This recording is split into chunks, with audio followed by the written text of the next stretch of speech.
Hello everybody and welcome back to another video lesson for 6th grade history. Today we are moving on past our American Revolution unit. We've already spent a couple of weeks covering that.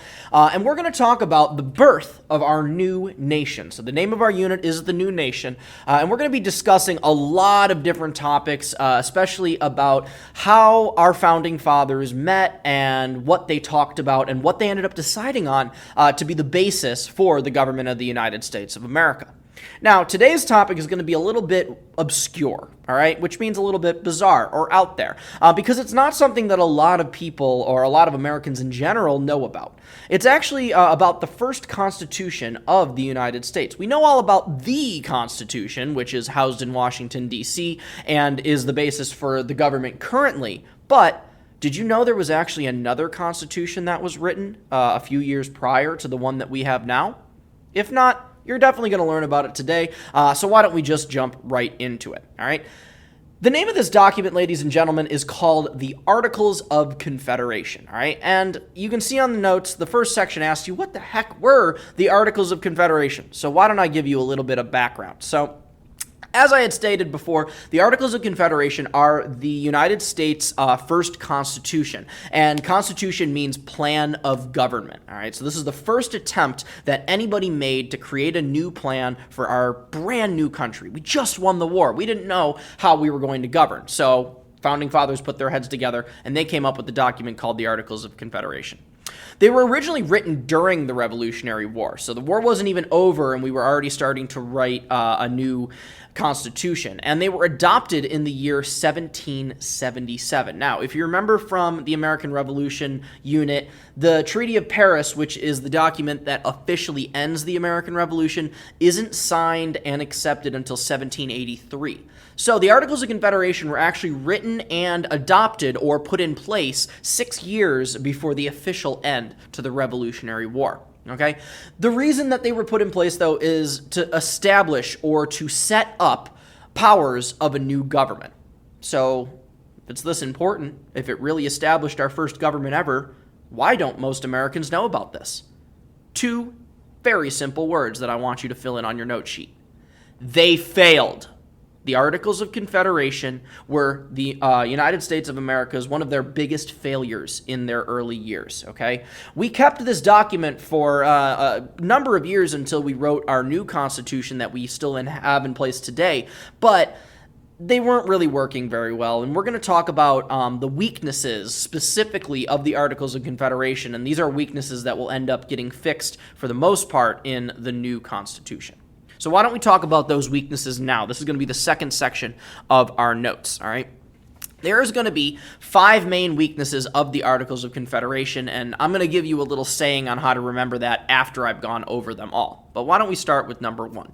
Number 1, and probably the most important and the biggest weakness of the Articles of Confederation, is that it provided for a weak national government. Now, our national government, as we know, is located in Washington, D.C. It has 3 branches of the legislative, the executive, and the judicial branch, and that's what we work with in today's day and age. When the Articles of Confederation were written and put in place, though, the national government wasn't very strong at all. The state governments were the ones that had the power, okay? So the first and most major weakness of the Articles of Confederation is that it provided for a weak national government, okay?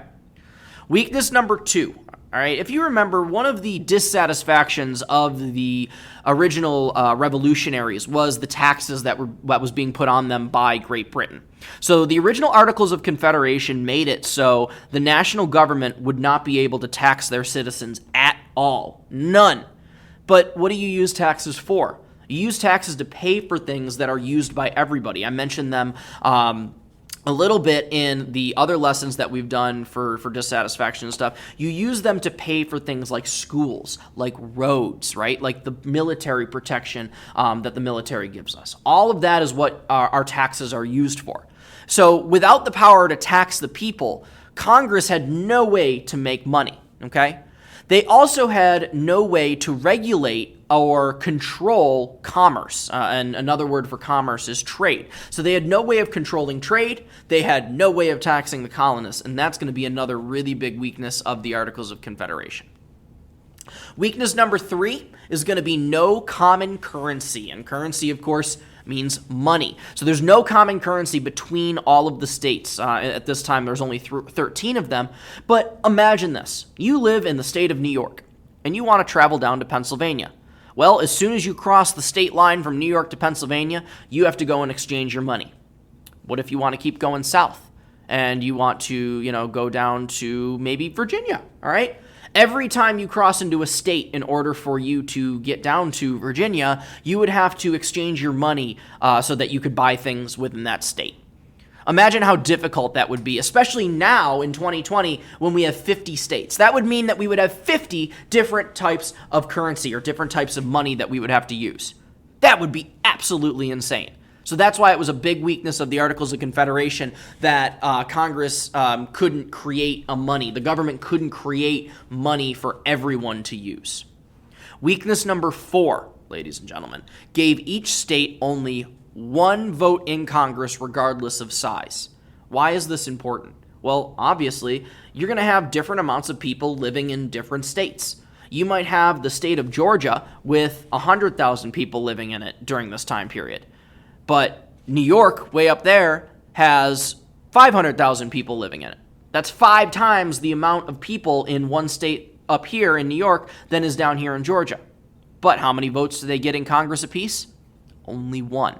And I won't explain right now exactly why that's important, because we're going to end up talking about that when we go over the Constitution itself.